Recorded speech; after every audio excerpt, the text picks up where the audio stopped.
Joining me now is Mark Regev in Tel Aviv. He's a senior advisor to Israeli Prime Minister Benjamin Netanyahu. And Mr. Regev, we do appreciate your time. Let me ask you about the Israeli government seeming to close the door to the idea of a Palestinian state once the war is over. As you know, Benjamin Netanyahu saying Thursday Israel doesn't support a two-state solution. That has been a key part of U.S. foreign policy in the region for quite a while. Same for us in Canada, many European countries.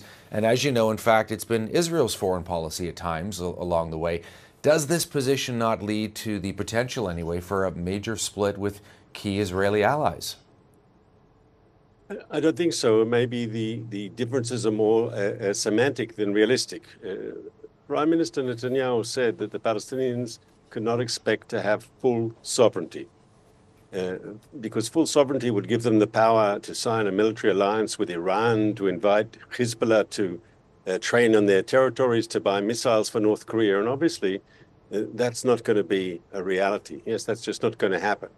There have to be security arrangements in place, which allows Israel to defend itself against any possible threat. We won't ever see October 7th again. We won't ever sort of see that sort of attack on our country.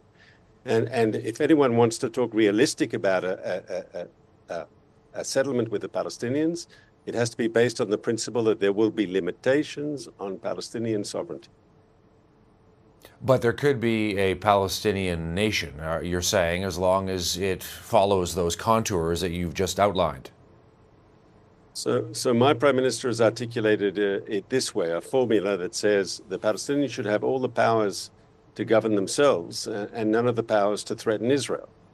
And the second part of that formula, none of the powers to threaten Israel, obviously today the Israeli public is very strongly behind that part of the formula, because we all saw what happened October 7th when they stormed across the border, this army of terror, and they butchered our people. And no country would live that way. And it's clear that for the foreseeable future, we're going to have an Israeli ongoing security presence.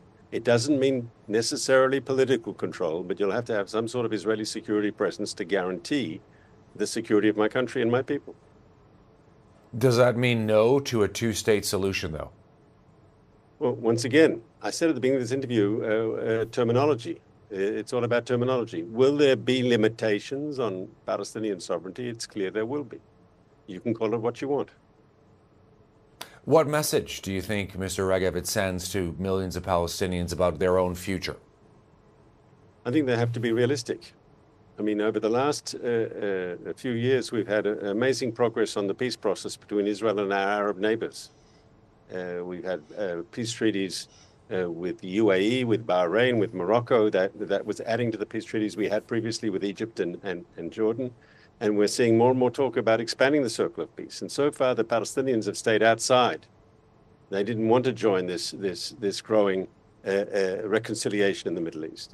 And there's some disturbing things. I mean, you saw the polls that came out of the West Bank, 85% of Palestinians supporting the October 7th atrocities.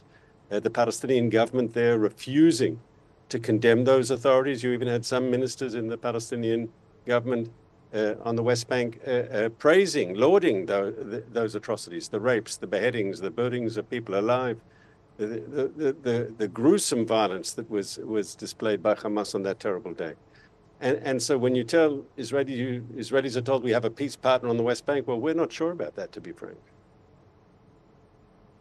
Let me ask you about the U.S. response to what the Prime Minister said. Are you getting any sense of where the White House stands? I know there was a conversation today between President Biden and Benjamin Netanyahu on this issue. The Americans seem to be saying, look, this is part of an ongoing conversation. There's still a conflict happening. Once that conflict is over, then perhaps there will be some room to continue this discussion about the future for the Palestinian people. Can you give us a sense of what the U.S. position is, or what you've heard, Mr. Regev, on that?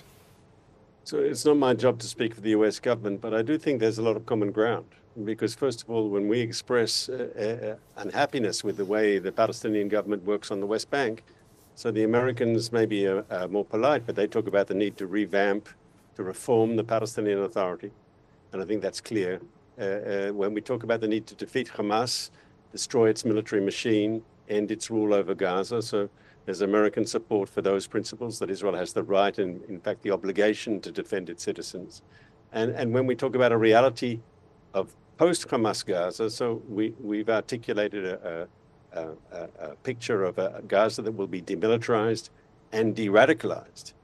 And I think we can find, when we have won this war against Hamas and they are no longer in power, I think we can find Western partners and Arab partners, regional partners, to help build something better, because obviously there'll have to be massive reconstruction, because Gaza after this terrible war will need to be rebuilt. The lives of people there have to be rebuilt, schools, housing, and so forth.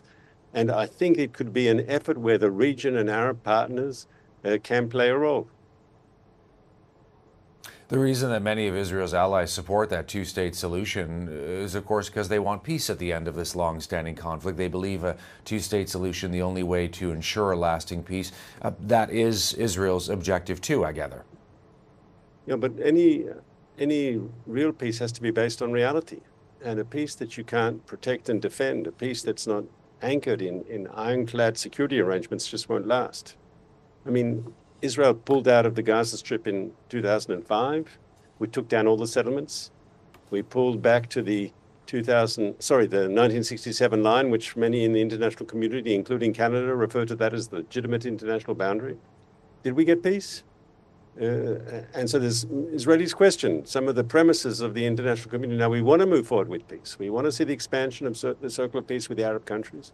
We want to see peace with the Palestinians, but it has to be based on reality. And when you have a Palestinian population that 85% of them say they support the atrocities that we saw on October 7th, so we have to be realistic. Peace will be a long process. It'll require changes. It'll require de-radicalization of the Palestinian body politic, not just in Gaza and the West Bank, as well as those numbers that were taken by Arab pollsters, not by Israelis, show. And it's clear. I mean, ultimately, if it was all about a Palestinian state, we could have had a Palestinian state years ago. The British, when they were the colonial power here, offered a partition proposal, offered them a state in 1937. The UN offered them a state in 1947. More recently, there were proposals on the table at Camp David in 2000, and after that for the establishment of a Palestinian state, and it was never good enough. They always said no. One has to ask this, and as my Prime Minister articulated his position on Thursday night here in Israel, he said clearly, unfortunately, the Palestinians have been more interested in destroying the Jewish state than in establishing a state for themselves. And as long as that's the reality, there can't be any real peace between Israelis and Palestinians. Can I ask you about domestic politics? As you well know, there are a number of hardline conservatives in the Netanyahu government, many of whom do not want to see any sort of free state of Palestine, no matter what the contours may be. How much of this could be potentially about the Prime Minister trying to keep them happy? We know he's under increasing pressure. A lot of the public in Israel do not support him. Once the war is over, they do not want him to stay in office. That's according to just one recent poll from the Israel Democracy Institute. Is he trying to placate them?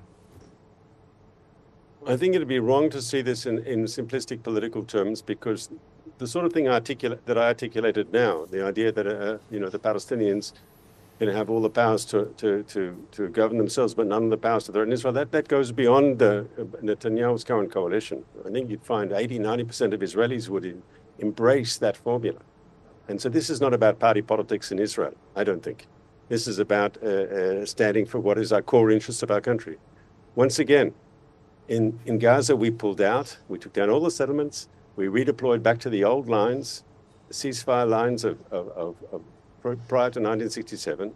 And what did we get in return? This is where the Israeli public is. And the idea of suddenly giving more territory away without security arrangements, been there, done that, sorry. The Israeli public will be very cautious. And if you want to move ahead in a peace process, you have to take into account Israel's legitimate security concerns. Now, there can be a difference between political control and security control. There is ways that we can make this work, but there has to be a willingness on the other side too. Mark Regev is a senior advisor to Israel's Prime Minister Benjamin Netanyahu, joining us from Tel Aviv here on the program today. Mr. Regev, we do appreciate your time. Thank you. Thanks for having me, Todd. We should point out that the Reuters news agency reporting U.S. President Joe Biden asked late this afternoon about Israel no longer supporting a two-state solution, asked whether he thought a Palestinian state was impossible with Benjamin Netanyahu still in power. Biden saying no, it's not, indicating he seems to believe Netanyahu could still be flexible. All right, still ahead for us here on Power Play, lunar landing. We get the latest on Japan's